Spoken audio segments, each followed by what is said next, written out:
My friends, let us come together in a spirit of quietness. Let us come with no desire to change the world, no attempt to rearrange outer circumstances, but simply with a willingness to listen deeply, silently to the presence that is always here. For the spiritual life does not begin in words, in books, or in human reasoning. It begins in that sacred moment when we withdraw attention from the outer scene and become aware of a presence that is closer than breathing, nearer than hands and feet. In this stillness, something begins to stir, something ancient, something eternal, something that has always been the very life of our being.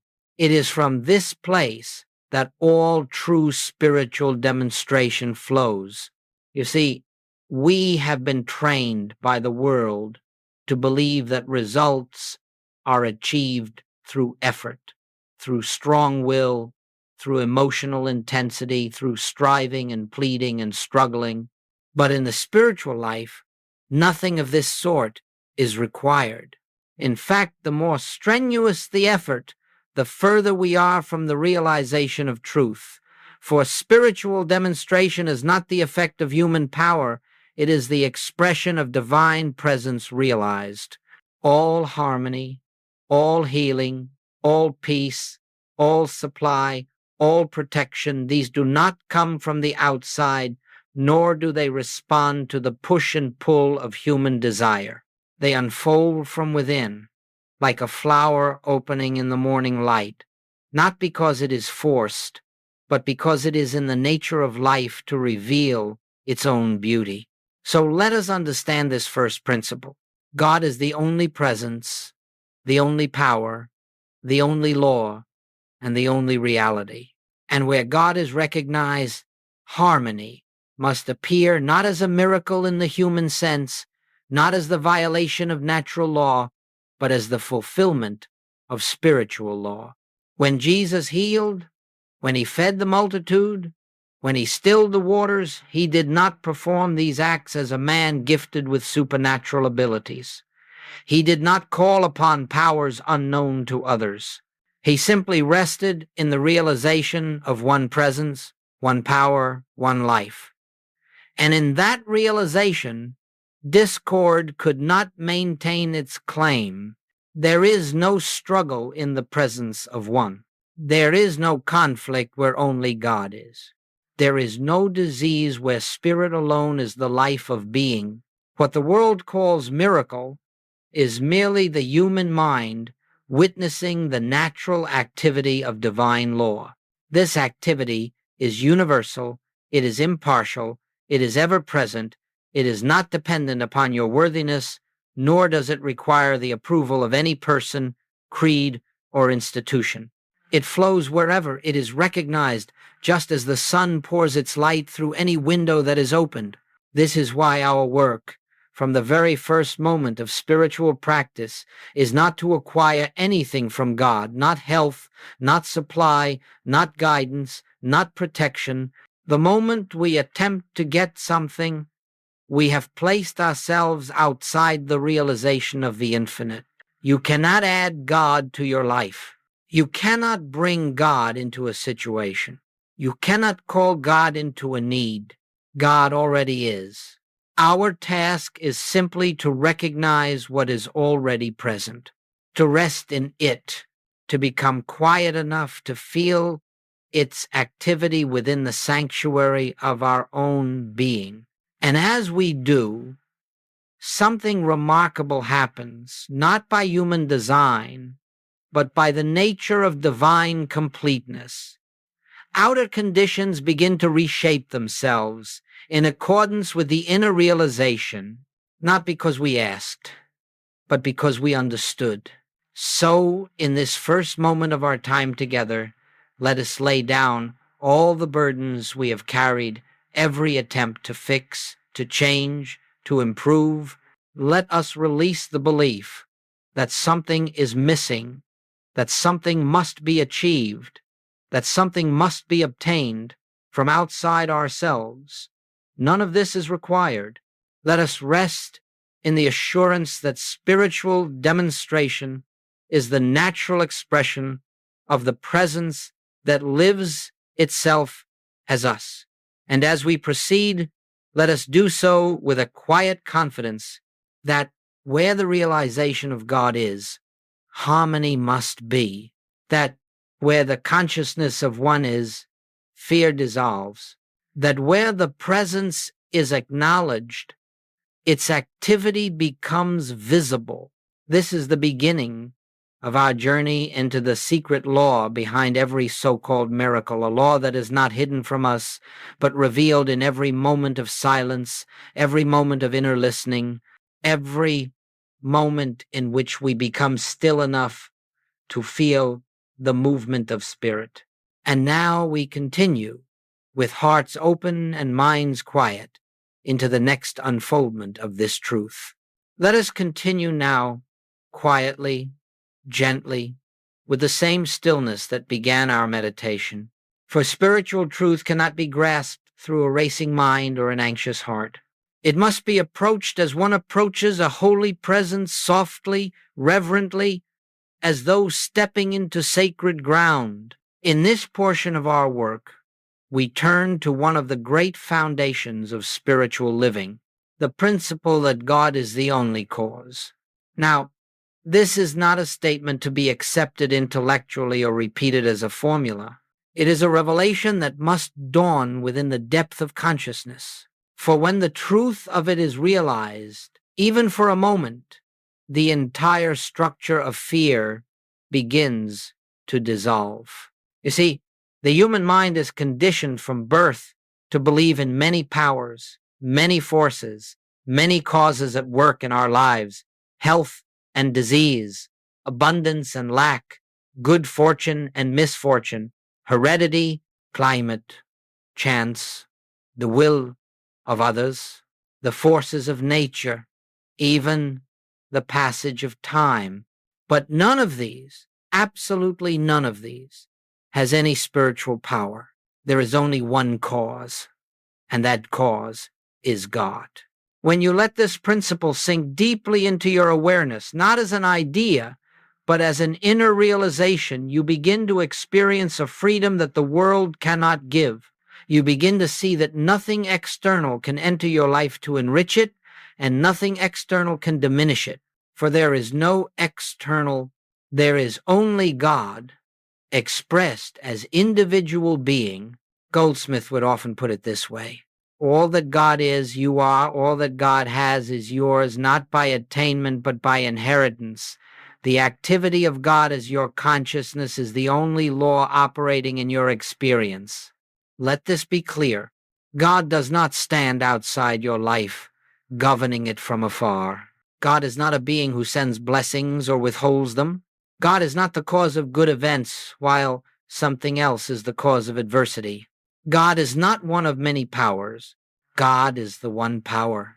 Therefore, the moment you accept two powers, even subtly, you step out of the Christ consciousness and into the realm of fear. The belief in two powers is the root of all discord. It is the foundation of anxiety. It is the parent of suffering. For if there are two powers, at any moment one of them may act against you. But in the realization of one, fear has no ground on which to stand. Think for a moment. If God is the only cause, then what is the cause of disease? What is the cause of lack? What is the cause of conflict or confusion? These are not effects produced by a real power.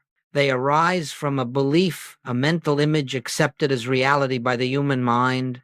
They have no spiritual law to sustain them. They have no source in God.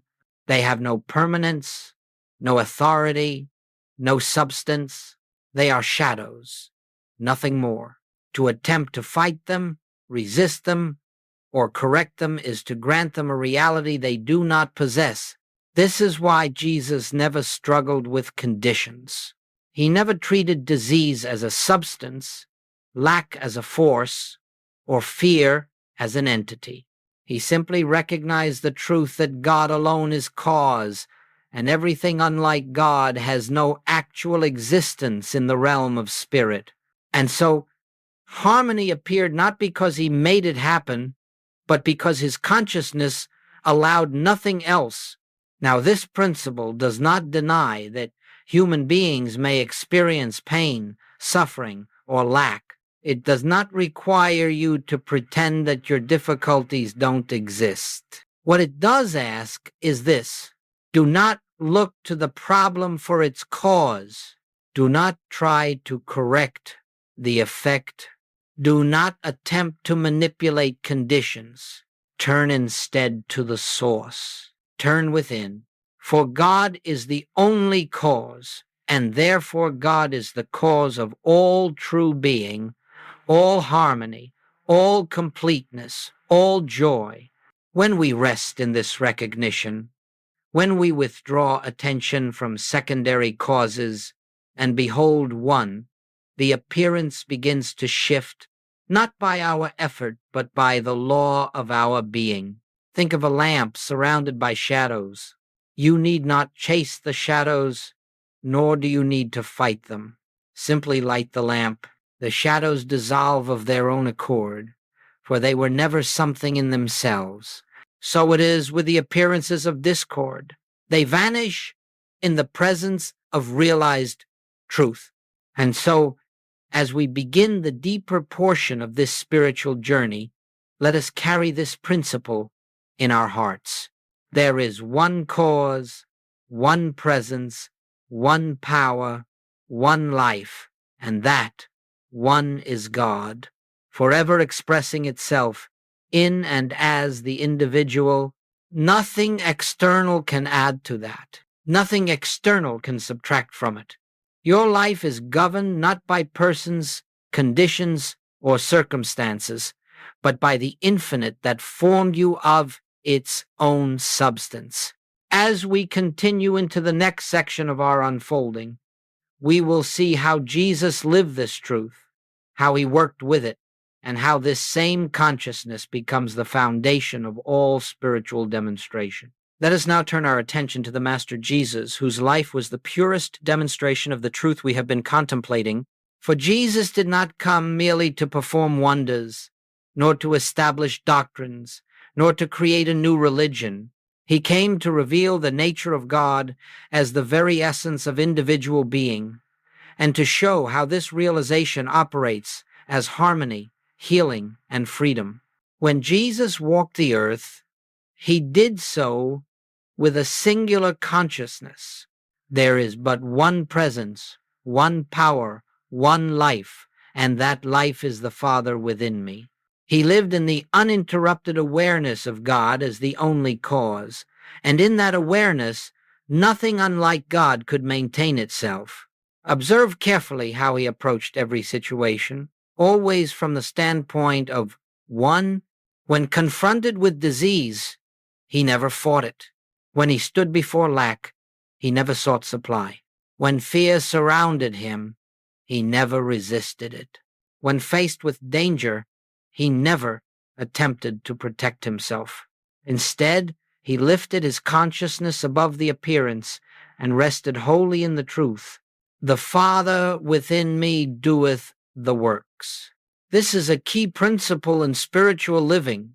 There is no personal self-performing, no human mind manipulating, no mortal will striving for results. The I that acts is not a man. It is the infinite expressing itself as individual consciousness. And this is why Jesus could say, with utter simplicity, I can of mine own self do nothing. He recognized the nothingness of personal selfhood and the allness of God. He acknowledged that all power belongs to the invisible, not to form, not to matter, not to the condition, not even to the person. And so, when a man came to Jesus pleading for healing, Jesus did not search for a technique or a method. He did not inquire into symptoms or histories. He did not weigh the severity of the condition. He simply looked beyond the appearance to the spiritual truth of the individual's being. He saw God there. He saw the completeness of the Father made manifest. He saw the Christ hidden from human sight but fully present in reality. This seeing was the healing. For when you behold the truth of another, You unveil that truth in your own consciousness, and what is realized within is revealed without. Jesus never tried to change the outer picture. He corrected the inner vision. And as the vision changed, the picture changed not by effort, but by law. Consider the multiplication of the loaves and fishes. The human mind saw only scarcity, but Jesus lifted his eyes, meaning he raised his consciousness to the realization of omnipresence, and in that recognition, the illusion of limitation dissolved. Consider the storm on the sea. The disciples saw danger. Jesus saw God. And in the consciousness of the one, the appearance of discord subsided, for there was no power to sustain it. Consider the raising of Lazarus. Others saw death as a power. Jesus saw only life as the substance and law of being. His declaration, "I am the resurrection and the life," was not an affirmation of personal capacity. It was the recognition of divine activity present in that very moment. In every instance, his approach was the same. Lift consciousness above the appearance into the truth of God's allness, and let that truth reveal itself as harmony. There is no magic in this. There is no favoritism. There is no supernatural intervention. There is only the functioning of spiritual law. Now, it is important to understand that Jesus never intended to be worshipped as an exception. He came as an example.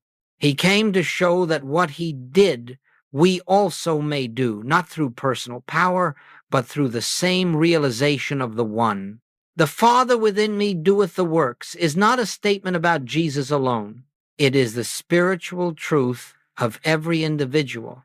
The difference is not in the presence, but in the degree of realization. And so, as we study how Jesus worked with the law, we are not learning how to imitate acts. We are learning how to enter the consciousness from which those acts flowed. The Master lived in constant recognition of one presence, one power, one cause, one life, one selfhood, one law, and wherever the consciousness of one is, harmony must appear, for there is nothing to oppose it. In our next unfolding, we will look more deeply at how this recognition enables us to see through the world of appearances the foundation of Christ's consciousness and the essence of spiritual healing. Let us go deeper now, quietly, without hurry, for this next step is one of the most essential in all spiritual unfoldment. It is the very heart of the Christ message and the living center of every spiritual demonstration in the infinite way. We have spoken of God as the only cause, the only law, the only presence. Now we must understand how this truth operates through our consciousness and how it dissolves the illusion of discord, limitation, and fear. The Master said, "Judge not according to appearances." In those few words, he revealed the key to spiritual vision. For every discord, every condition of lack, every form of disease, every moment of fear is nothing more than an appearance, a mental picture arising from the world belief in separation. It is not the reality of God's creation, nor does it have spiritual substance, power, or law to sustain it. To the human sense, this world of appearances seems solid, authoritative, and unyielding, but to the spiritual consciousness, it is as transient as a shadow cast by a passing cloud. The appearance is not the reality. The reality is always God expressing itself as wholeness, harmony, and perfection. This is why Jesus could look upon the sick, the sinful, the poor, the fearful, and behold something entirely different from what the world was seeing. He did not accept the picture presented to the senses. He saw through it, saw beyond it, into the invisible truth of being, and that seeing itself was the healing. Not the words, not the touch, not the act, but the seeing. For Christ's consciousness is the capacity to behold God where the human mind perceives imperfection. It is the inner knowing that rejects the testimony of the senses and abides steadfastly in the realization of the one presence. Now, this is not accomplished by effort. We do not force ourselves to believe something different from what we observe. We do not mentally declare perfection over imperfection, nor do we attempt to superimpose a spiritual truth upon a physical picture.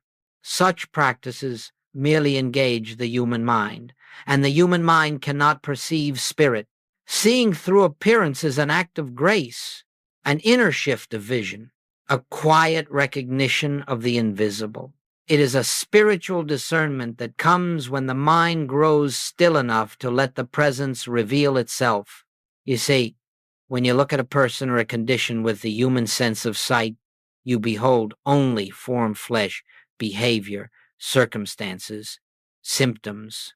But when the inner eye opens, the single eye of spiritual vision, you behold the Christ, the real identity, untouched by appearance, and as you behold that truth, you bear witness to God's activity, and the appearance begins to yield. Not because you fought it, not because you demanded its change, but because you saw through it. To see through appearance is to stand in the realization that nothing exists apart from God. It is to know that every individual is the expression of the one life. It is to understand that no condition has the power to alter the nature of God's creation.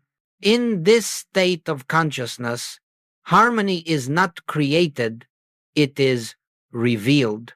Peace is not attained, it is uncovered. Healing is not brought about, it is realized. Let us understand this well. We do not heal disease, we do not correct lack. We do not fix broken conditions. These belong to the world of appearance, and the world of appearance is not the reality of spirit. We simply lift our vision above appearance until we behold the truth that was there from the beginning.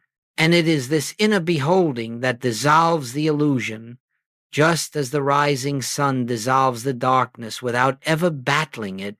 As you grow in this realization, you will find that your concerns with outer conditions diminish. You will begin to perceive that everything which comes to your attention does so only to give you the opportunity to look beyond it, to witness the operation of spiritual law in the face of human belief. Every appearance becomes an invitation to behold the Christ. When the appearance is discord, it invites you to see harmony. When the appearance is lack, it invites you to see abundance. When the appearance is disease, it invites you to see wholeness. When the appearance is fear, it invites you to see the presence that casts out fear. And when the appearance is sin, it invites you to see innocence, the purity of God expressed as individual being.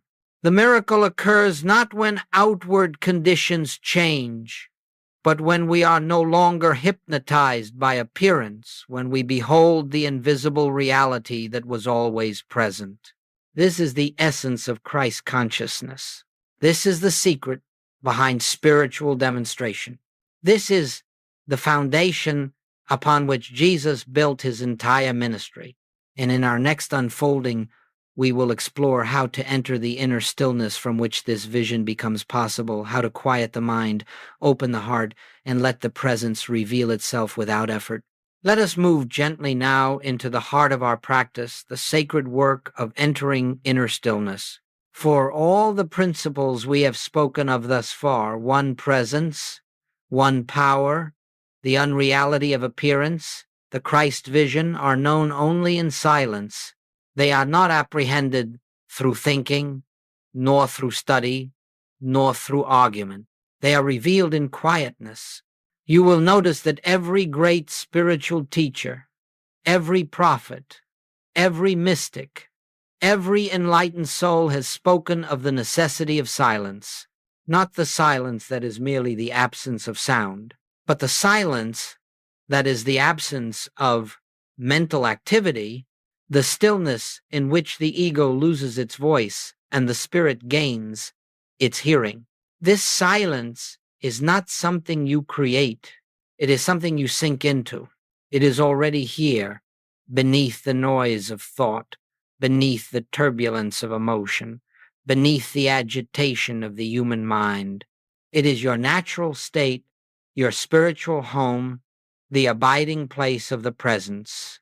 Goldsmith would often say, "Be still and let the presence announce itself." And this is the essence of the infinite way meditation. Not a doing, but an allowing. Not a seeking, but a resting. Not an effort to reach God, but an openness to let God reveal himself as your very being. Let us understand this clearly. There is no technique that brings God closer, for God is already the life of your life, the mind of your mind, the breath of your breath. The purpose of meditation is not to draw God near, but to remove the veil of mental noise that prevents you from feeling what is eternally present. So, when you enter stillness, do not begin by asking for anything. Do not attempt to solve a problem. Do not attempt to get guidance, healing, or supply. The moment you attempt to get something, the mind becomes active, and you remain at the surface of consciousness. Instead, come as you are, quietly, humbly, without ambition, without desire, simply to rest in the presence. You may begin by closing your eyes, letting the world fade from your senses, breathing gently, without effort, and turning your attention inward. You are not trying to think of God. You are not trying to visualize God. You are not trying to repeat sacred words. All of these keep the mind active. Instead, you simply become receptive to the invisible. If thoughts arise and they will, do not fight them, do not chase them away. Let them come, let them go, like clouds passing across the sky. Your task is not to resist thought, but to stop following it. And in that gentle refusal to follow thought, a space opens. A stillness is felt. A presence begins to stir, not as a sensation, not as an emotion, but as a subtle awareness of peace. Perhaps you cannot describe it. Perhaps you cannot grasp it with words, but it is there, quiet, tender, alive. When this stillness begins to overshadow the mind, when the inner atmosphere becomes peaceful and light, know that the presence is announcing itself. Now, do not attempt to hold it. Do not attempt to deepen it. Do not attempt to keep it. Simply rest in it. Rest without effort. Even 5 seconds of this awareness is more powerful than hours of mental activity. In this stillness, no problem exists. No fear exists. No lack exists. For the presence itself is harmony, wholeness, and completeness. If you linger here, even briefly, you will feel the I, the divine I, taking precedence over the personal sense of self. And in that sacred exchange, the personal I fades into the background, and the infinite I, the presence, comes forward. This is the secret of spiritual demonstration, for when the presence is felt, the law of God begins to operate of its own nature. You do not direct it. You do not manipulate it. You do not try to use it.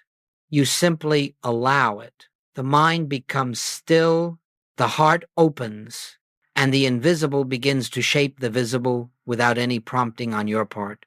If you enter this silence daily, even briefly, even imperfectly, even with a mind that wanders, you will discover that something in you grows deeper, quieter, more anchored. The world will begin to lose its power. Fear will diminish. The sense of separation will dissolve, and the presence will become the unnoticed companion of every moment. For the ultimate purpose of meditation is not to experience something during the meditation period, but to carry the atmosphere of stillness into your daily life. To live from a place where the mind is no longer the master, but the servant where the presence leads and you follow. This is the threshold where the spiritual life truly begins. And in the next unfolding, we will see how, from this state of inner recognition, the law of harmony flows naturally. Where presence is acknowledged, presence becomes visible. And now, my friends, having entered that sacred stillness where the presence announces itself, we come to the heart of spiritual demonstration. Where the presence is recognized, harmony must flow.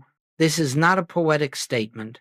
It is not an idealistic hope. It is a spiritual law, as dependable as gravity, as certain as the rising of the sun, a law that operates not because we believe in it, but because it is the nature of God to express itself as harmony wherever it is realized.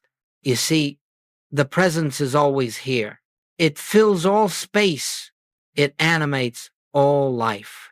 It is the substance of all being, but it becomes effective in our experience only at the point of recognition, not because God has withheld anything, not because God responds only when we call, but because the human mind, absorbed in the world of appearances, lives unaware of the very life that sustains it. Recognition opens the window. Grace shines through. You need not ask it to shine. You need not command it. You need not urge it into action. It is already shining. You have simply removed the veil. Let us understand this clearly. As long as you look to the outer scene for cause, you remain bound to the appearance. But the moment you turn inward and recognize one presence, the appearance begins to yield to reality. This is the spiritual law. Harmony is not created by thought. It is not manufactured by prayer. It is not earned through effort. It is not the reward of faith. It is the inevitable expression of God realized. Imagine for a moment a room that has been dark for years. You do not fight the darkness. You do not wrestle with it. You do not reason with it. You do not pray it away. You simply open the blinds. The light enters not because you forced it, but because light is the nature of the sun, so it is with spiritual harmony. It enters the moment recognition opens the inner blinds, and the darkness, disease, fear, lack, confusion disappears of its own accord. You did not conquer it. You did not overpower it. You did not heal it. It simply could not remain in the presence of light. This is why Jesus never spoke of healing in the sense we understand it. He spoke of revealing the truth that had been obscured by human belief. He lived in such a state of recognition that the illusions of the world, sickness, sin, fear, could not maintain their appearance in his presence. He was not performing miracles. He was witnessing reality. And so must we. For when we rest in inner stillness, when the personal self is quiet, when the mind is open, something remarkable begins to happen. The activity of God, which has been present all along, begins to shape itself in visible form. We do not direct this activity. We do not influence it. We do not instruct it. We simply behold it. Harmony flows because harmony is the nature of the presence. Supply flows because supply is the activity of the infinite. Peace flows because peace is the nature of spirit. Healing flows because wholeness is the truth of being. Guidance flows because divine intelligence is the mind of every individual life. None of these are added to you. They are revealed through you. And yet, let us be very clear. This revelation does not take place because you have uttered a sacred phrase, or because you have repeated a truth with conviction, or because you have summoned emotional intensity. It takes place because you have entered the stillness in which God is allowed to be God. Where the presence is recognized, it manifests. Where it is unrecognized, it remains invisible, not absent, but unnoticed. Therefore, the entire secret of spiritual living is the cultivation of recognition, moment by moment, situation by situation, until the presence becomes the atmosphere in which you think, the ground upon which you walk, the life through which you live. And in that atmosphere, you will discover that things you once struggled with begin to resolve without effort. The people you feared begin to soften. Conditions you dreaded begin to shift. The burdens you carried begin to fall away, not because you have changed the world, but because you have changed your vision, not because you have influenced the outer, but because you have recognized the inner. Harmony flows not from action, but from awareness, not from doing, but from being. This is the great mystery of the spiritual path. God acts through recognition, and recognition reveals harmony as the natural state of existence. In our next unfolding, we will see how this law can be applied in daily experiences, how we can walk through life with a quiet assurance that the presence goes before us, preparing the way, dissolving every appearance of discord before we meet it. Let us move gently into the practical aspect of our journey, not the practice of manipulating life, not the practice of fixing conditions, but the practice of recognition in the midst of ordinary human experience. For if the presence is truly infinite, if it is the substance, the law, and the life of all being, then it must be as present at the kitchen sink as in meditation, as present when paying bills as when reading scripture, as present in conflict as in solitude. The spiritual life is not lived apart from daily experience. Daily experience becomes the temple in which the spiritual life is realized. Now, how do we proceed? Very quietly, very simply. We begin by withdrawing our dependence from anything external, not by abandoning our responsibilities, nor by ignoring the world, but by ceasing to look to persons, conditions, circumstances, or objects for what can come only from God.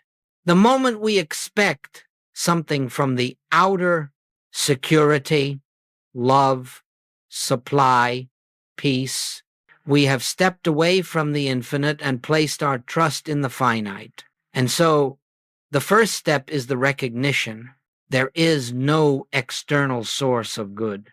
God alone is the source, and God is within. Carry this recognition with you as you move through your day. When fear appears, you do not argue with it. You do not try to overcome it. You do not analyze it. You simply turn inward for a moment and remember, God is the only presence.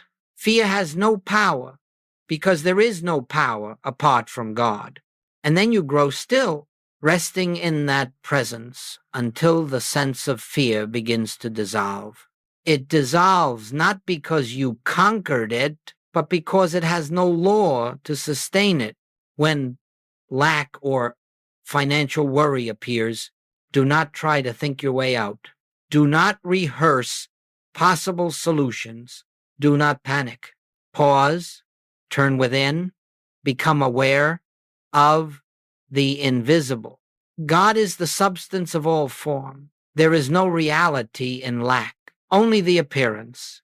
You rest in this knowing, not trying to produce supply, but remembering that supply is already flowing from the infinite as your life. And little by little, the fear begins to fade, replaced by a quiet assurance that the presence is fulfilling itself.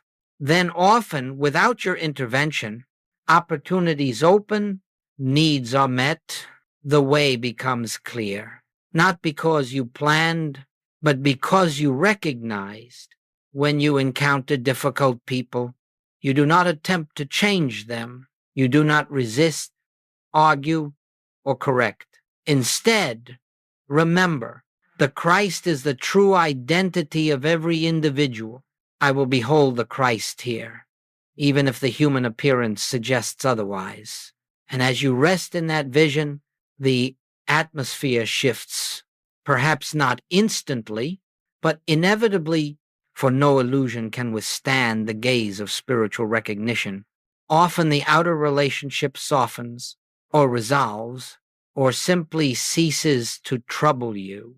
When the body presents discomfort or disease, again, you do not fight the condition. You do not engage in mental struggle. You do not demand healing. You withdraw inwardly and silently. Acknowledge there is one life, and that life is God. It is the life of this body. It is whole, complete, perfect. The appearance does not touch reality. You rest. You listen. You allow the presence to reveal itself. Healing then becomes an unveiling, not an achievement. It is the natural activity of divine life realized. When confusion, indecision, or lack of direction arises, become still. Do not force answers. Do not strain for clarity. Simply remember, God is the intelligence of my being. The solution already exists in consciousness. Then wait, quietly, receptively, and the way forward will reveal itself in its own time, not as a mental conclusion, but as an inner knowing, a gentle prompting, a sense of rightness. When the mind becomes agitated, busy, or overwhelmed, do not attempt to discipline it through force.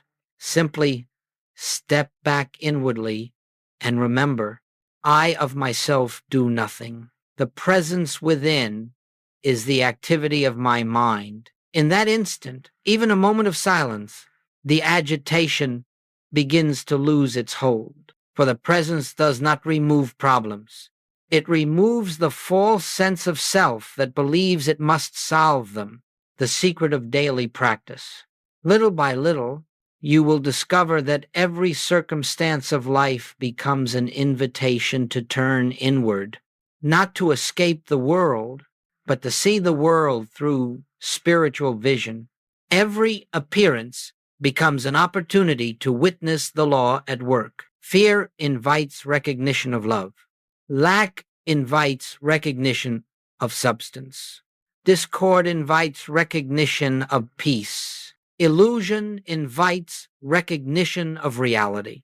And each time you choose recognition over reaction, you strengthen the atmosphere of your consciousness until you begin to walk through the world with a quiet inner knowing. The presence goes before me. The presence surrounds me. The presence is my life, my supply, my safety, my peace. This is not imagination. It is not wishful thinking. It is not autosuggestion. It is the truth. And as you live from it, your experience becomes aligned with it. In our next unfolding, we will take this one step deeper into the very heart of spiritual power, where we learn that the personal self has no role and that all demonstration is the activity of God alone. As we come now to a deeper level of our unfolding, let us approach this truth with great reverence, for we stand at the threshold of one of the most sacred revelations in the spiritual life. The world is filled with teachings about power, personal power, mental power, emotional power, willpower, psychic power, and in the pursuit of these, many have wandered far from the simplicity of the spiritual path, for in the realm of spirit, there is no personal power. There is no you who heals, no you who manifests, no you who commands spiritual forces. There is only God. And when this is understood, not merely as a statement, but as an inner realization, the entire burden of life drops away, You see, all suffering arises from the sense that I, as a personal self, must do something. I must solve the problem. I must create the supply. I must make right decisions. I must heal the body. I must protect myself. I must secure my future. This is the great weariness of the human condition. It is the cause of fear, frustration, anxiety, and struggle. But all of this is built upon an illusion. The illusion that there is a selfhood apart from God, a selfhood with responsibilities, burdens, and powers of its own. Spiritual awakening begins the moment this illusion is seen through. Jesus expressed it perfectly. I can of mine own self do nothing. He did not say this in humility. He said it in truth. He spoke from the clear realization that the personal I is not the actor, not the healer, not the provider, not the source. The Father within, the presence, the infinite, the one, is the only doer. This is the true meaning of spiritual power. Spiritual power is not something you acquire. It is not something you develop. It is not something you wield. Spiritual power is the activity of God expressing itself when the personal sense of I becomes silent. Imagine an electric lamp. The lamp does not produce the light. It does not generate it, invent it, or control it. It simply stands still, open, unobstructed, allowing the current to flow. The lamp does nothing but yield. So it is with you. Spiritual power flows only when the personal self yields, when you stop trying to make something happen and rest in the realization that God already is the life and law of your being. This yielding is not passive. It is not resignation. It is not fatalism. It is the highest form of spiritual activity. It is the recognition of the one presence in place of the many appearances. And the moment you yield the human sense of self, you become a transparency for the divine. This is why Goldsmith spoke so often of impersonalizing both good and evil. If you believe that good comes from you or that evil can act upon you, you have accepted a universe of many powers. And in a universe of many powers, there can be no true peace. But in the universe of one, there is nothing to fear, nothing to resist, nothing to overcome. Spiritual power is the activity of this one, invisible, silent, effortless, yet more real than anything the world can offer. Now, let us make this practical. When you are faced with a problem in body, in finances, in relationships, in work, do not attempt to bring spiritual power to the problem. Spiritual power does not act on conditions. Spiritual power acts in spite of conditions. This means that you take your attention off the problem entirely and turn within to the presence. You become still. You listen. You wait. You rest in the quiet knowing this is not mine to solve. God is the life of this situation. The presence is already the fulfillment. I yield. And as you yield, the false sense of responsibility falls away, the mental noise quiets, and the presence begins. Its activity, an activity that is always harmonious, always wise, always complete. You do not direct this activity. You do not try to shape it. You do not attempt to define the outcome. You stand still. You behold. You let. This is the secret of spiritual mastery. This is why the great mystics lived lives of extraordinary peace amidst worldly challenges.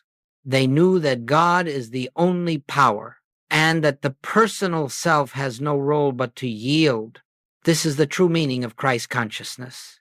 The recognition that the I that lives you is not the mortal sense of self, but the infinite I, the presence that never slumbers, never falters, and never fails. As you enter more deeply into this realization, you will find that you are no longer striving, no longer forcing, no longer fearing, no longer calculating. You are living from an inner rest, an inner confidence, an inner assurance that needs no outward confirmation. For the presence itself becomes the activity of your mind, the strength of your body, the order of your affairs, the peace of your heart. This is spiritual power. God being God through you, as you, for you. In our next unfolding, we will come to the closing revelation, the gentle, profound recognition that as we release personal identity and yield to the infinite, we enter into a life of peace, rest, and assured unfoldment. And now, beloved friends, we come to the quiet close of our time together. Not a conclusion, not an ending, but a gentle resting place in the awareness we have allowed to unfold within us. For the spiritual life does not culminate in knowledge, nor in doctrine, nor in practice, but in realization, the simple, profound knowing that God is the only presence, the only power, the only life, the only selfhood of every individual being. If through this journey, even one veil has been lifted, even one false sense dissolved, even one moment of stillness felt, then the work is begun, not the work of self-improvement, nor the work of making something happen, but the sacred work of yielding to the presence that has always lived at the center of your being. Let us remember, there is nothing to attain. There is nothing to strive for. There is nothing to become. There is only the recognition of what already is. Peace is not ahead of you. Peace is the nature of the I that lives you. Love is not something to receive. Love is the substance out of which you are formed. Harmony is not something to create. Harmony is the activity of God revealing itself through your consciousness. Healing is not the correction of a condition. Healing is the unveiling of reality. Everything you have sought, everything you have prayed for, everything you have struggled to achieve has been present within you from the beginning, waiting only for recognition. And now, in this quiet moment, let that recognition take its rightful place. Let your breath soften. Let the mind loosen its grip. Let the heart open, not upward, not outward, but inward, to the one who has never left, never changed, never faltered, never failed. Rest now in the peace of this awareness. The I that I am is God. The life that I live is God in expression. The mind through which I think is God's mind. The love through which I feel is God's love. And the peace in which I rest is God's own peace. Let this truth settle not as a thought, not as a belief, but as a presence. When Jesus said, "My peace I give unto you," he did not give a human peace dependent on circumstance. He gave the peace of one who knows no opposite, the peace that flows from the realization of oneness. Let that peace be yours now. Carry it gently into your day, into your relationships, into your work, into the smallest details of life. For wherever you walk, God walks. Wherever you speak, God speaks. Wherever you rest, God rests. Wherever you are, the presence is in all its fullness.